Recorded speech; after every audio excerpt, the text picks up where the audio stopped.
Stormi is talking to her husband, Courtney. Facts. She is talking about how she's stressed, not necessarily by Canvas Beauty, but trying to be a mediator between Tiffany and KeKe. Why? Which she don't need to be. Why? Stormi doesn't want to see them have real beef. She feels that Tiffany's a little bit of a Karen, and KeKe might go off on her. Why? Still, again, it's not real beef. It's literally not real beef. Well, she says she doesn't want it to get there.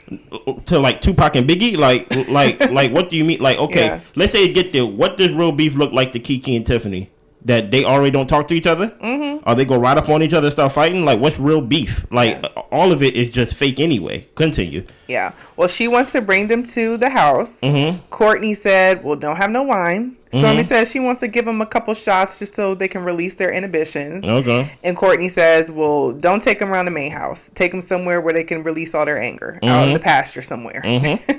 Stormi then talks about how Kyle has helped save the business. They are in a period where they can celebrate. And they let go of a lot of people. Yeah. She never knew how to hire people in the first place. But at this point, she's been able to do what her family has never seen been done in her family before. Okay. They couldn't have gotten to where they are now without getting rid of the snakes. Well, as soon as we say that, Courtney says he brought Junior back. Now, listen, I don't know if Junior's a snake. I don't know either. But the way that they basically put that conversation together, that was wild. Yeah. Okay, continue. It was a big question mark. She's not too sold on the decision of having Junior back, but she is going to trust Courtney with his hiring decision. I'm going to say, I'm going to speak on what I don't know.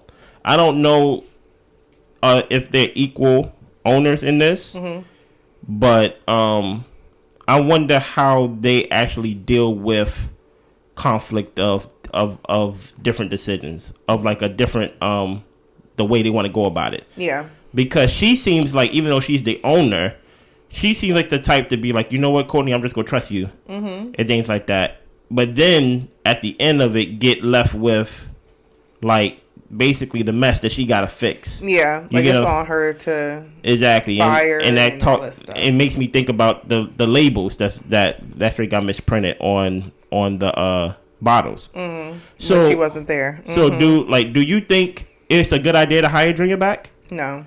You don't think so? No. I think it's a bad decision to hire Junior back without telling Stormi. That is definitely a bad decision. To me, listen, I really don't know Junior character, honestly. So I'm not even going to go on here and trash his character. I'm only going by what we see. We ain't see a lot of him. Yeah. Because when we saw him get fired. You get what I'm saying? So, but I think as a partner, Courtney, I don't want to say overstep because he could be equal partner, but hell, even if you are equal partner, you should have a discussion. You got to have a discussion. Besides, here's the thing, right? Stormi is the wife of Courtney, of course, right? When it's business, even though she's your wife, you don't want the wife attributes to kick in. Right, like you don't want to be submissive. You don't want the role as an equal business partner the way traditionally you would do in a marriage. You don't want to. Even though Courtney may not have done this, but I feel like in a way he kind of did. You don't want to manipulate that because Junior said, "How does Stormi feel about that?" And he said, "Let me handle her." But he said that in a way that a husband would say to his wife, besides a partner in an ownership. Right. You get what I'm saying? So you don't want to manipulate and want to misuse her personality and all her attributes as a partner, as an owner, as a CEO, as a founder, and a wife. I feel like she's trusting you, Courtney, as a wife, but we leave that to our marriage. You get what I'm saying? When it comes to our business, our livelihood, I would like for you to come to me and have these discussions so we can come to where I don't have to trust you. It can be a educated decision that we both make. We make pros and cons lists and then do it together. And do it together. So that's the only thing I didn't like, but we'll see. Yeah, I felt the same way. I felt like it was a mistake hiring Junior back, period, because clearly there were issues with him that resulted in him firing. I don't know how much retraining. I think they did touch on how they tried to retrain him and talk to him and all this type of stuff, and it wasn't working. And I feel like Courtney brought him back in as a, we family. I got you. Well, you ain't got to worry. Well, you heard Courtney say he have a soft spot for Junior. Yeah. He has a soft, and he really wants the best for him, and I can understand that.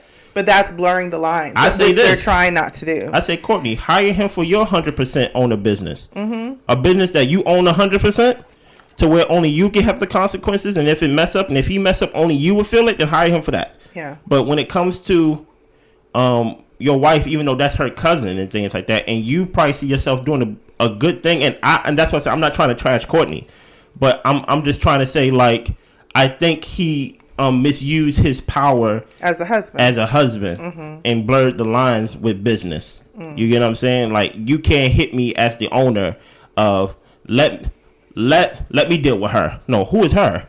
Her is the founder. Her is the owner. You get what I'm saying? So we'll see. We'll see. Anything else? That's all. Let's move on.